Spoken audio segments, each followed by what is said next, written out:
Votre dictée de l'an dernier vous a laissé perplexe quant au taux d'échec. Oui, c'est catastrophique. Oui. Je ne peux m'expliquer que les gens aient tant de difficultés à écrire et à s'exprimer. Je ne peux admettre Oui, c'est inadmettable, que effectivement. les gens ne se corrigent pas de ce problème Ils sont incorrectibles. de français. Et il faudrait que le gouvernement pose un geste Oui, ils devraient gesticuler. Ça, c'est et clair. enfin insister sur le fait d'apprendre. Oui, il faut insister sur l'apprentissage du français. Et pour les téléspectateurs, une personne répétera les phrases. À vos plumes, c'est parti. Chers amis de la francophonie, bonjour. Amis de la francophonie, ici au Havre et dans son agglomération grâce à notre partenaire Westrack Radio, mais aussi dans le monde entier, sur les 5 continents, puisque la francophonie, grâce à la langue française, est en partage sur les 5 continents dans de très nombreux pays. Donc bonjour pour une nouvelle année dans cette semaine de la langue française et de la francophonie, traditionnellement la 3e semaine de mars, pour vous inviter à montrer votre amour de la langue française et du mot juste avec notre dictée du mot d'or pour le grand public, mot d'or du français des affaires, puisque le français des affaires est un des domaines où la langue française se trouve concurrencé par l'américain en raison de la puissance économique de ce pays et des multinationales, et également concurrencé par l'introduction de nombreux termes puisés dans l'anglo-américain ou dans ce que certains croient être de l'anglais, puisque malheureusement un certain nombre de termes ne sont pas du tout en usage dans les milieux américains ou britanniques, mais ne sont que des inventions de la part de nos journalistes ou relais d'opinion ou consultants d'entreprises qui essayent d'habiller une pensée un peu pauvre avec des termes un peu creux auxquels l'anglais devrait donner un plus grand prestige. En fait, l'objectif de notre association Action pour promouvoir le français des affaires, association qui fête plus de 4 décennies d'existence, est justement de montrer à tous, à toutes, qu'il est possible de s'exprimer correctement en français, d'être créatif dans notre propre langue pour exprimer les réalités de la vie des affaires et de l'entreprise, réalités changeantes, nécessitant bien entendu de trouver de nouveaux termes pour désigner toutes ces réalités, ces nouveaux produits, ces nouveaux concepts que la vie de l'entreprise nous apporte. Et pour ce faire, nous avons différents types de procédés pour donc en convaincre tous les usagers de la langue du français des affaires, que ce soit donc des gens déjà bien actifs dans la vie professionnelle, mais aussi des étudiants. Donc nous organisons des épreuves pour les étudiants. Nous diffusons un certain nombre de listes qui sont issues des travaux des commissions de terminologie spécialisées pilotées par le ministère de l'économie et des finances. Et puis nous avons cette épreuve pour le grand public, puisque le grand public est par définition chacun de nous, chacun susceptible de travailler dans une entreprise, et puis chacun de nous également susceptible d'être confronté à cette langue de l'entreprise, car elle déborde bien au-delà bien sûr du cercle de l'entreprise, puisque la vie économique a ceci de particulier qu'elle a tendance à contaminer avec un certain nombre de ses concepts notre vie quotidienne. Donc notre épreuve de français annuel est en fait constituée de 3 exercices, la dictée n'étant que le 2e des exercices, l'exercice phare bien sûr, mais ça n'est qu'un des exercices. Le premier exercice est un exercice justement de recherche des néologismes. C'est un texte dans lequel nous avons mis énormément de nouveaux termes qui ont été forgés dans les 3 dernières décennies pour justement refléter cette vitalité du français pour refléter donc la vie des affaires. Et donc il s'agit dans ce texte de repérer donc tous ces néologismes qui évitent d'utiliser de très mauvais franglais. Et puis après cet exercice arrive la dictée que nous allons faire aujourd'hui, qui est la suite du texte qui a donc constitué la base du premier exercice. Et enfin, le troisième exercice est un exercice de créativité qui se fonde sur 10 mois, 10 mots, cette opération menée par la délégation générale à la langue française et aux langues de France avec l'Organisation internationale de la francophonie, et qui, sur une thématique qui change chaque année, propose 10 mots qui reflètent justement cette beauté de la langue française et cette diversité issue de toute la créativité de l'univers francophone, puisque il faut bien se mettre dans la tête que le français n'est pas que la langue des Français, mais c'est bien la langue de plusieurs centaines de millions d'usagers à travers le monde, et que tous ces usagers sont créatifs dans notre langue et que leur créativité est à notre disposition pour refléter les réalités de la vie d'aujourd'hui. Alors pour cette année 2024, 10 mois 10 mots a comme par hasard choisi comme thématique le sport et l'olympisme, puisque la France, un des principaux pays de la francophonie, accueille les Jeux olympiques cette année. Et vous avez donc 10 mots issus du vocabulaire sportif ou faisant allusion à la vie sportive, qui sont donc à la base de notre exercice de créativité. Mais notre émission de radio ne permet pas de vous livrer à cet exercice donc de créativité, ni au premier exercice de reconnaissance de la terminologie. Si vous êtes intéressé, eh bien, n'hésitez pas à me demander le texte de l'épreuve en écrivant à culture.charnay@orange.fr.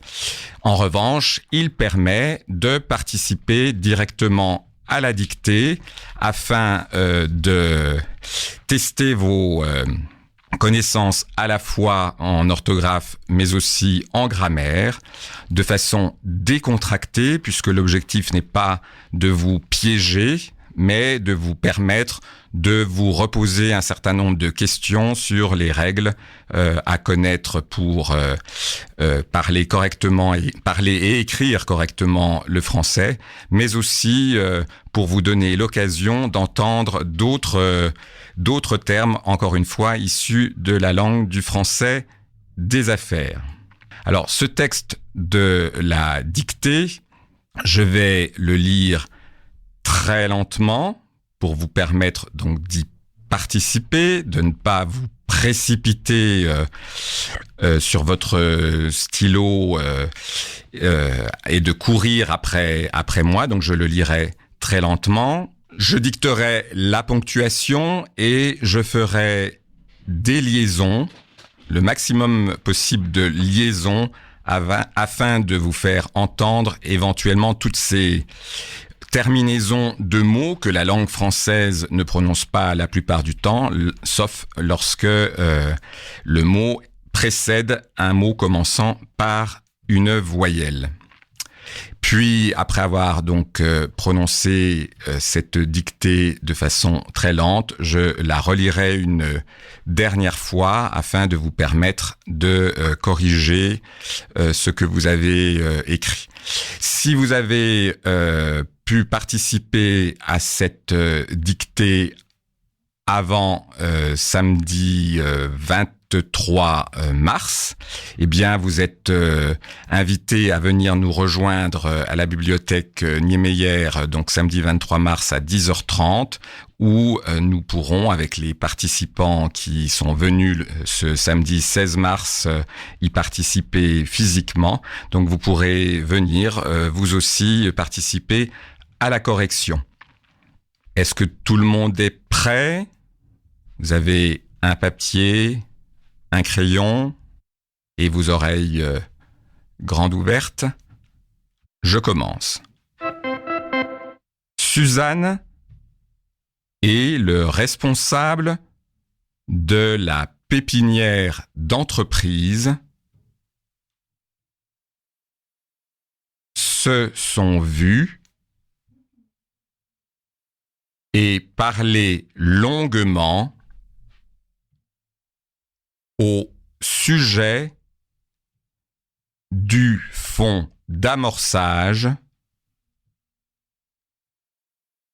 dont l'obtention ne va pas de soi. Point. Suzanne est le responsable de la pépinière d'entreprise. Se sont vus et parlé longuement au sujet du fonds d'amorçage dont l'obtention ne va pas de soi. Point. À la ligne, changement de paragraphe. Le soir, virgule, bien qu'elle se sentît un peu enchiffronnée. Bien qu'elle se sentît un peu enchiffronnée. Virgule. Elle décida de faire bonne chère. Point. Elle décida de faire bonne chère. Point. Elle entra dans un restaurant à l'allure un peu désuète. Point. Elle entra dans un restaurant à l'allure un peu désuète. Point. Les murs de l'entrée étaient revêtus. Les murs de l'entrée étaient revêtus de tentures surannées. De tentures surannées. Orange et bleu. De tentures surannées orange et bleu. Et deux psychés démodés et deux psychés démodés encadraient le passage. Point. Les murs de l'entrée étaient revêtus de tentures surannées orange et bleues et deux psychés démodés encadraient le passage. Point. Elle y croisa deux dames très chics. Virgule. En robe habillée. Virgule. Et reconnut les soi-disant mercaticiennes et reconnut les soi-disant mercaticiennes qui avaient donné la conférence sur les co-entreprises et reconnut les soi-disant mercaticiennes qui avaient donné la conférence sur les co-entreprises. Point. Changement de paragraphe. La salle à manger était plus pimpante. La salle à manger était plus pimpante et bénéficiait d'une ambiance sonore feutrée. Point. Et bénéficiait d'une ambiance sonore feutrée. Point. Elle s'installa dans un fauteuil à capiton. Point. Elle s'installa dans un fauteuil à capiton. Point.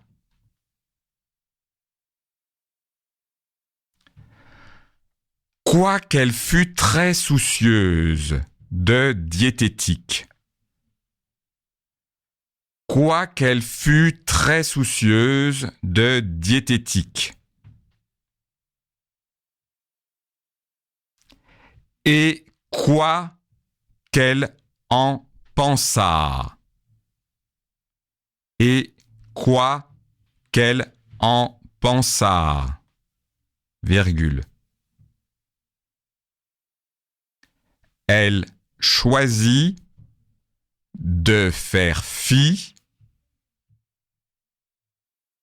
de ses préventions. Elle choisit de faire fi de ses préventions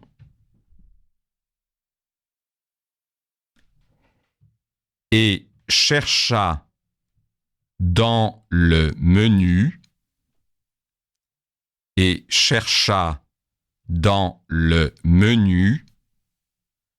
au moins un mets insolite. Au moins un mets insolite. Et chercha dans le menu au moins un mets insolite. Virgule. Bien décidé à faire de ce repas inaccoutumé. Bien décidé à faire de ce repas inaccoutumé un événement cosmopolite mémorable. Point. Bien décidé à faire de ce repas inaccoutumé un événement cosmopolite mémorable. Point. À la ligne, changement de paragraphe. Une serveuse, virgule. Jolie métisse. Aux cheveux anthracites. Et aux yeux marrons. Virgule. Une serveuse, virgule, jolie métisse, aux cheveux anthracites et aux yeux marrons, virgule, vint l'aider dans sa recherche. Point.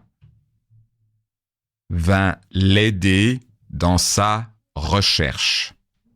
Point.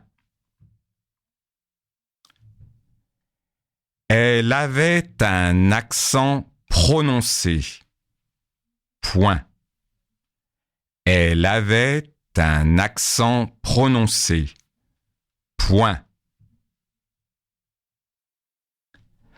Fallait-il qu'elle lui avouât? Fallait-il qu'elle lui avouât qu'elle ne la comprenait pas? Point d'interrogation. Fallait-il qu'elle lui avouât qu'elle ne la comprenait pas? Point d'interrogation. Elle craignit de la peiner et commanda un peu au hasard et commanda un peu au hasard des escamoles mexicaines.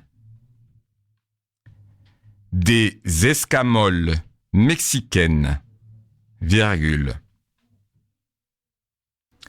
Une chiffonnade de jambon ibérique, virgule. Une chiffonnade de jambon ibérique, virgule. De la panse de brebis farcie écossaise. De la panse de brebis farcie écossaise, virgule. Une gelée chinoise. Une gelée chinoise de fleurs d'osmanthus. Une gelée chinoise de fleurs d'osmanthus et un cappuccino italien. Point final. Je relis la dernière phrase qui peut vous avoir un peu dérouté, les termes de la gastronomie étant souvent moins écrits qu'entendus. Donc vous vous êtes sans doute posé quelques questions sur un certain nombre des mets qui composent ce menu. Donc je vous relis la phrase. Elle craignit de la peiner et commanda un peu au hasard des escamoles mexicaines, virgule. Une chiffonnade de jambon ibérique, virgule. De la panse de brebis farcie écossaise, virgule. Une gelée chinoise de fleurs d'osmanthus et un cappuccino italien. Point final. Je vais donc vous relire le texte intégralement à un rythme assez lent pour que vous ayez le temps de reprendre éventuellement les mots, voire les phrases où vous avez un peu hésité. Ce que je vous recommande lorsque vous avez des hésitations, c'est de faire au plus simple. Écrire un mot de façon phonétique vaut mieux que de se compliquer la vie et d'y introduire des H, des Y ou des lettres inutiles en espérant que cela permettra d'atteindre l'orthographe étymologique. Un mot écrit de façon phonétique a plus de chances d'être reconnu que un mot truffé donc de lettres inutiles. Il est tout à fait normal de ne pas connaître certains mots ou de les connaître mais seulement oralement sans avoir jamais eu l'occasion vraiment de les voir écrits et encore moins de les avoir soi-même écrits. Donc à chaque fois que vous êtes confronté à un mot que vous connaissez mal, voire pas du tout, faites au plus simple. Deuxième consigne, le passé simple s'écrit simplement et ne doit pas être confondu avec l'imparfait du subjonctif. Troisième consigne, les règles concernant l'accord des adjectifs de couleur sont assez complexes. Il faut toujours vous demander, pour savoir si vous devez accorder ou pas un adjectif de couleur, si cette couleur est consubstantielle d'un objet, d'un fruit, ou si c'est une couleur qui se trouve répandue sur de multiples objets. Une couleur qui se trouve répandue sur de multiples objets s'accordera, donc l'adjectif s'accordera. Lorsqu'en revanche, cette couleur est consubstantielle à un objet, à un fruit, à ce moment-là, l'adjectif ne s'accorde pas. Voilà, j'ai préféré quand même vous donner cette consigne. C'est toujours dommage finalement de ne pas avoir en tête cette règle et de faire des fautes que l'on peut éviter. Donc je reprends le texte de la dictée. Suzanne et le responsable de la pépinière d'entreprise se sont vus et parlé longuement au sujet du fonds d'amorçage dont l'obtention ne va pas de soi. Point. Le soir, virgule, bien qu'elle se sentît un peu enchiffronnée, virgule, elle décida de faire bonne chère. Point. Elle entra dans un restaurant à l'allure un peu désuète. Point. Les murs de l'entrée étaient revêtus de tentures surannées orange et bleues, et 2 psychés démodés encadraient le passage. Point. Elle y croisa 2 dames très chics, virgule, en robe habillée, virgule, et reconnut les soi-disant mercaticiennes qui avaient donné la conférence sur les co-entreprises. Point. La salle à manger était plus pimpante et bénéficiait d'une ambiance sonore feutrée. Point. Elle s'installa dans un fauteuil à capiton. Point. Quoiqu'elle fût très soucieuse de diététique et quoi qu'elle en pensât. Virgule. Elle choisit de faire fi de ses préventions et chercha dans le menu au moins un mets insolite, virgule, bien décidée à faire de ce repas inaccoutumé un événement cosmopolite mémorable. Point. Une serveuse, virgule, jolie métisse aux cheveux anthracites et aux yeux marrons, virgule, vint l'aider dans sa recherche. Point. Elle avait un accent prononcé. Point. Fallait-il qu'elle lui avouât qu'elle ne la comprenait pas? Point d'interrogation. Elle craignit de la peiner et commanda un peu au hasard des escamoles mexicaines, virgule, une chiffonnade de jambon ibérique, virgule, de la panse de brebis farcie écossaise, virgule, une gelée chinoise de fleurs d'osmante et un cappuccino italien. Point. J'espère que vous avez apprécié l'exercice. Si donc vous êtes intéressé, vous pouvez nous retrouver samedi 23 mars à 10h30 à la bibliothèque Niemeyer au Havre pour la correction de cette dictée.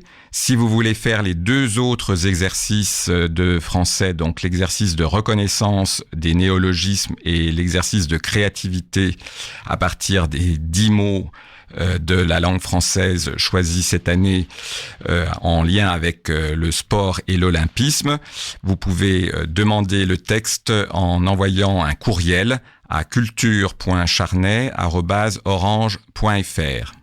Quoi que vous décidiez, quoi que vous puissiez entreprendre, vous avez entre vos mains une partie du futur de notre langue en ayant toujours en tête que vous êtes, en tant qu'usager de la langue, un des créateurs, un des contributeurs de l'évolution de notre langue et que vous avez ce droit de vous exprimer en français, ce pouvoir de l'enrichir avec votre connaissance des termes qui font notre quotidien d'entreprise, qui permettent également donc de désigner aujourd'hui les réalités du monde moderne. Une langue qui ne s'enrichit pas par les apports de ses propres usagers est une langue qui se meurt. Donc ne soyez pas timide, soyez créatifs, n'hésitez pas à proposer de nouveaux termes. Vous pouvez les proposer d'ailleurs sur le site de France Termes qui émane de la Délégation générale à la langue française et aux langues de France afin de continuer à enrichir notre langue.